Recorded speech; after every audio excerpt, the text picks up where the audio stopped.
अवधूत चिंतन श्री गुरुदेव दत्त श्री स्वामी समर्थ। नमस्कार, मी रोहिणी खूप स्वागत करते तुमचं आणि खूप खूप खूप धन्यवाद। माझ्या जुन्या म्हणजे कालच्या व्हिडिओला तुम्ही सर्वांनी खूप छान असा आपण म्हणतो ना की इतकं छान हे दिलं, मला शब्द नाही मिळत मी काय बोलावं। पण त्याचमध्ये मला भरपूर ताईंचे दादांचे असे प्रश्न आले की जर का आमची मुलं जवळ नसतील, आमची मुलं लांब असतील, कुठे दुसरीकडे राहत असतील, आमची मुलं मोठी असतील, लग्न झालेली असतील किंवा अशा वेगळ्या ठिकाणी असतील, बरं नसेल तर काय करावं, आईला जमत नसेल तर काय करावं, या सर्व प्रश्नांची उत्तरं आजच्या व्हिडिओमध्ये मी तुम्हाला सांगणार आहे। व्हिडिओ नक्की पूर्ण बघा, थोडक्यात व्हिडिओ सांगणार आहे। बऱ्याचशा जणांना लांब व्हिडिओचाही थोडंसं हे होतं कारण खूप एवढं ऐकत बसावं लागतं, त्यामुळे पटकिनी मी एक एक पॉईंटवर तुम्हाला सांगते की नक्की काय करायचं आहे।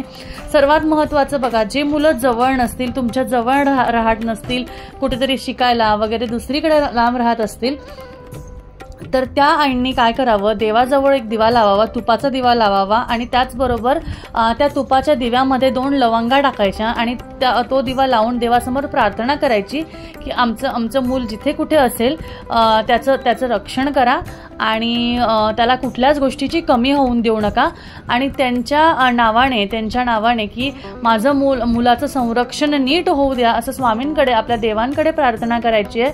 आणि कापूरदाणीत तुम्हाला कापूर जाळायचा आहे आणि त्यामध्ये तुम्हाला शक्यतो जमलंच तर तुम्हाला त्यामध्ये अगदी चिमूटभर एक आपण म्हणतो बघा ते काळे तीळ असतात, ते तीळ तुम्हाला त्यामध्ये टाकायचे आहे आणि त्याचा दूर करून एकच वडी घ्यायची आहे, जास्ती नाही, आणि हे करायचं आहे। बघा, हे केलं तरीही चालेल। अथवा सगळ्यात सोपी गोष्ट, तुमचे मुलं जिथं कुठं असतील त्यांना फक्त सांगा की आता बघा आजचा दिवस तर गेलाच आहे, काही हरकत नाही, पण उद्याच्या दिवशी म्हणजे आज रात्री 12 वाजेपर्यंत अमावस्या आहे, दिवसभराचीच नकारात्मकता त्यांच्या जवळपास आली असेल, काही असेल तर सकाळी उठल्याबरोबर आंघोळीच्या पाण्यात चिमूटभर किंवा 2-4 दाणे असे आपण 5 बोटांमध्ये धरता येईल असं खडे मीठ आंघोळीच्या पाण्यात टाकावं आणि त्या आंघोळीच्या पाण्याने त्या मिठाच्या पाण्याने आंघोळ करावी। मीठ म्हणजे अगदी थोडंसं 5 बोटांमध्ये येईल तेवढंच असावं, जास्ती नाही, स्किनला त्रास होऊ शकतो। त्यामुळे अशा पद्धतीने तुम्हाला अगदी थोडंसं 2-4 खडे जरी घेतले तरीही चालेल, त्याच्याने आंघोळ करायची आहे। तर या पद्धतीने जर का तुमची मुलं लांब असतील तर तुमच्या देवघरासमोर कापूर जाळा, तुपाचा दिवा लावा, देवाला प्रार्थना करा, एवढंच करायचं। नाही तर मुलांना तिकडे खडे मीठ आणायला लावा, 10-15 रुपयाची एखादी पुडी आणायला लावा आणि त्याच्यातलं थोडंसं त्यांना वापरायला लावा। हे जरी शक्य नसेल तर काही नाही, त्यांना त्यांचे जिथे कुठं असतील तिथे जाऊन विष्णूंचं कुठे मंदिर असेल, स्वामींचं कुठं मंदिर असेल, कोणत्याही मंदिरात जाऊन उद्या डोकं टेकवून यावं असं सांगावं, बाकी काहीही करायची हरकत नाही। उद्यापासून अधिक मास सुरुवात आहे तर कुठल्याही विष्णू मंदिरात, कुठल्याही राम मंदिरात, कुठल्याही दत्त मंदिरात जाऊन आलेस तरीही चालेल, काही एक हरकत नाही। तर असं केल्याने सुद्धा ही गोष्ट आहे। उद्या मंगळवार आहे तर हनुमानाच्या मंदिरात गेले तरीही चालेल, मुलगी असेल तर कोणत्याही मंदिरात जाऊन डोकं टेकवून आले तरीही चालेल, काही एक हरकत नाही।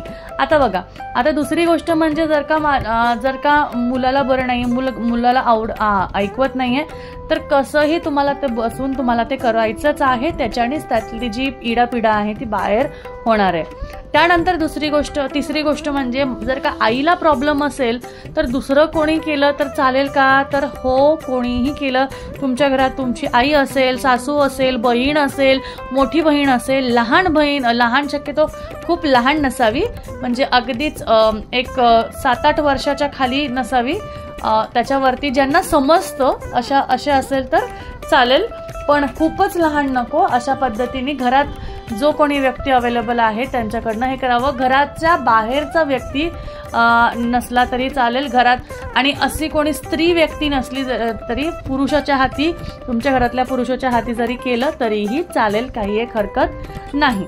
ते झालं। त्यानंतर आहे की जर का तुम्हाला प्रॉब्लेम असेल तर तुम्ही ते तसं करू शकता।